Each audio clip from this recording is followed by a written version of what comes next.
Hey guys, John B from PhoneArena. I'm here at CES 2015 with Lenovo, checking out again the Lenovo Vibe X2 Pro, and I'm doing a quick comparison against the Google Nexus 6. So let's first talk about design. You could tell just the disparity between their sizes. The Nexus 6 is just an immense smartphone to hold, whereas with the Vibe X2 Pro, pretty sleek, thin, a lot easier to handle, and honestly it has a more stylish appeal than the Nexus 6. I definitely like the uniformity of it, and of course that tricolored design with the casing. It just also feels surprisingly more solid than the Nexus 6. So in terms of feel, look, we definitely prefer the Vibe X2 Pro. It's lively, and it's a little bit different from most other smartphones out there in the space. Let's talk about their displays next. Of course, the size difference is due to the displays.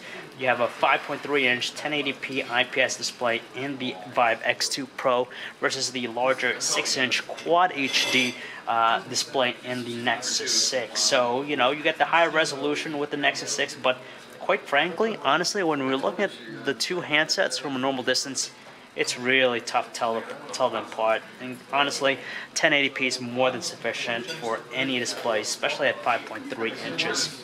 Similar qualities, natural color reproduction, similar viewing angles. So, the displays just depends on if you want something that's big or bigger. That's pretty much it. Let's talk about the cameras. They're both 13 megapixel cameras in the rear, LED flash. With the Vibe X2 Pro, you have a dual LED flash ring with the Nexus 6. Who knows what the qualities compare like to one another, but we're going to have to find out later here.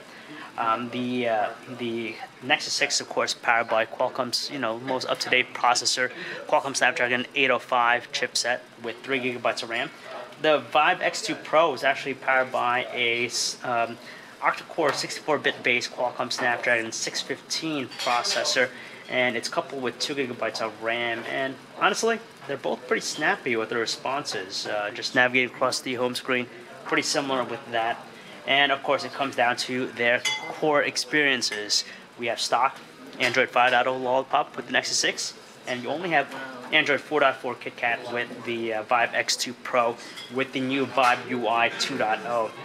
So it's not the most up-to-date version of Android, but the skin here with the Vibe X2 Pro, it's a minimalist one. Some people like the simplicity of it. It's not really big on software features, but it'd be nice as you see it get updated to Lollipop to give it, a pretty decent competitive edge to its experience. And that's pretty much it. We know the cost of the Nexus 6. It's a lot more expensive than the Vibe X2 Pro. The Vibe X2 Pro is going to launch at $500. Not coming here to the US, of course, overseas, but if you're looking to import it, that's the cost you're going to probably look at. Design is really compelling with the Lenovo Vibe X2 Pro, and for some people, they'll appreciate the difference from all the other usual smartphones we see here in the US. So that's a quick first look between these two handsets. So if you guys want to learn more about either of them, you can check out our website, PhoneArena.com. It's John B. Thanks for watching.